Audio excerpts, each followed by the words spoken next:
KaraokeBooks. Treasure Island. Written by Robert Louis Stevenson. Audiobook. Chapter 2. Black Dog appears and disappears. It was not very long after this that there occurred the first of the mysterious events that rid us at last of the captain, though not, as you will see, of his affairs. It was a bitter cold winter, with long, hard frosts and heavy gales, and it was plain from the first that my poor father was little likely to see the spring. He sank daily, and my mother and I had all the inn upon our hands, and were kept busy enough, without paying much regard to our unpleasant guest. It was one January morning, very early, a pinching, frosty morning, the cove all grey with hoar frost, the ripple lapping softly on the stones, the sun still low and only touching the hilltops and shining far to seaward. The captain had risen earlier than usual, and set out down the beach, his cutlass swinging under the broad skirts of the old blue coat, his brass telescope under his arm, his hat tilted back upon his head. I remember his breath hanging like smoke in his wake as he strode off, and the last sound I heard of him, as he turned the big rock, was a loud snort of indignation, as though his mind was still running upon Dr. Livesey. Well, mother was upstairs with father, and I was laying the breakfast table against the captain's return, when the parlor door opened, and a man stepped in on whom I had never set my eyes before. He was a pale, tallowy creature, wanting 2 fingers of the left hand, and, though he wore a cutlass, he did not look much like a fighter. I had always my eye open for seafaring men, with 1 leg or 2, and I remember this one puzzled me. He was not sailorly, and yet he had a smack of the sea about him too. I asked him what was for his service, and he said he would take rum, but as I was going out of the room to fetch it he sat down upon a table, and motioned me to draw near. I paused where I was with my napkin in my hand. "Come here, sonny," says he. "Come nearer here." I took a step nearer. "Is this here table for my mate, Bill?" he asked, with a kind of leer. I told him I did not know his mate Bill, and this was for a person who stayed in our house, whom we called the captain. "Well," said he, "my mate Bill would be called the captain, as like as not. He has a cut on one cheek, and a mighty pleasant way with him, particularly in drink, has my mate, Bill. We'll put it, for argument like, that your captain has a cut on one cheek, and we'll put it, if you like, that that cheek's the right one." "Ah, well. I told you. Now, is my mate Bill in this here house?" I told him he was out walking. "Which way, sonny? Which way is he gone?" And when I had pointed out the rock and told him how the captain was likely to return, and how soon, and answered a few other questions, "Ah," said he, "this'll be as good as drink to my mate Bill." The expression of his face as he said these words was not at all pleasant, and I had my own reasons for thinking that the stranger was mistaken, even supposing he meant what he said.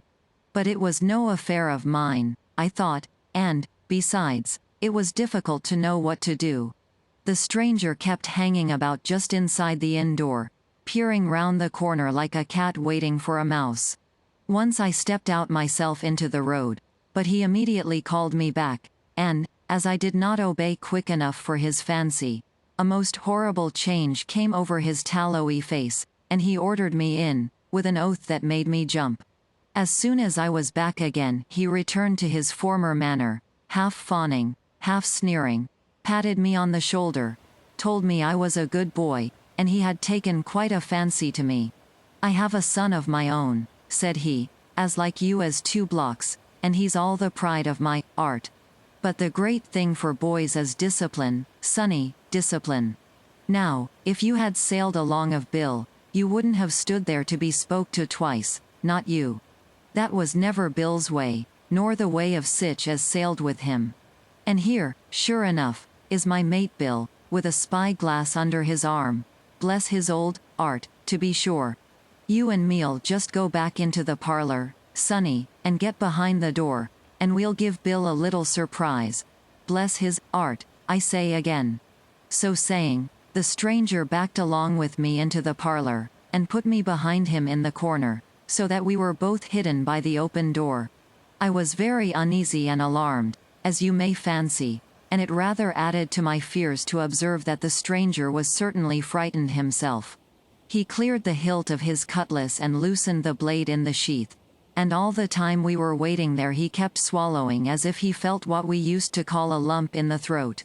At last in strode the captain, slammed the door behind him, without looking to the right or left, and marched straight across the room to where his breakfast awaited him. "Bill," said the stranger, in a voice that I thought he had tried to make bold and big. The captain spun round on his heel and fronted us. All the brown had gone out of his face, and even his nose was blue.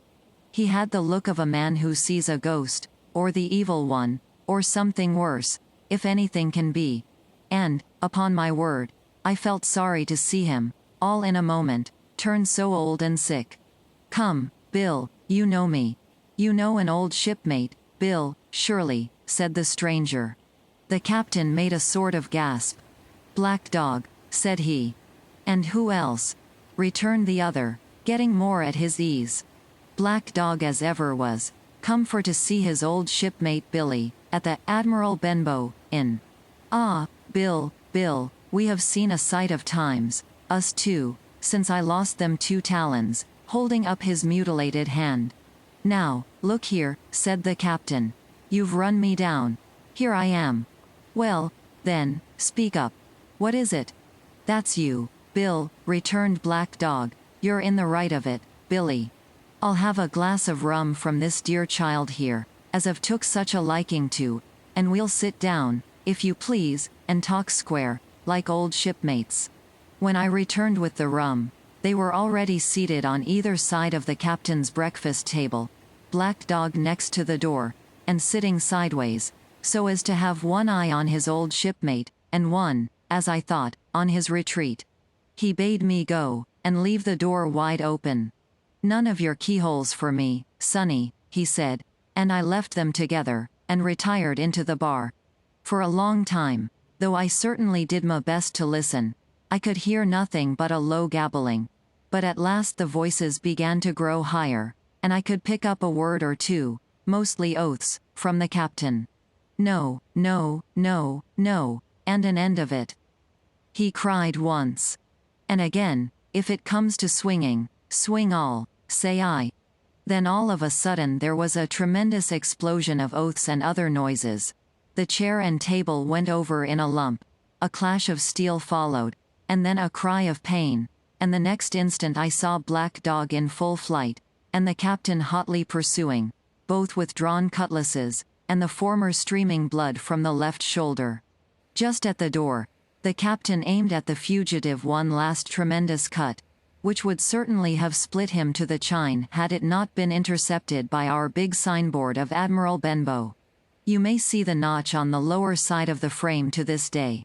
That blow was the last of the battle. Once out upon the road, Black Dog, in spite of his wound, showed a wonderful clean pair of heels, and disappeared over the edge of the hill in half a minute. The captain, for his part, stood staring at the signboard like a bewildered man. Then he passed his hand over his eyes several times, and at last turned back into the house. "Jim," says he, "rum," and as he spoke, he reeled a little, and caught himself with one hand against the wall. "Are you hurt?" cried I. "Rum," he repeated. "I must get away from here. Rum. Rum."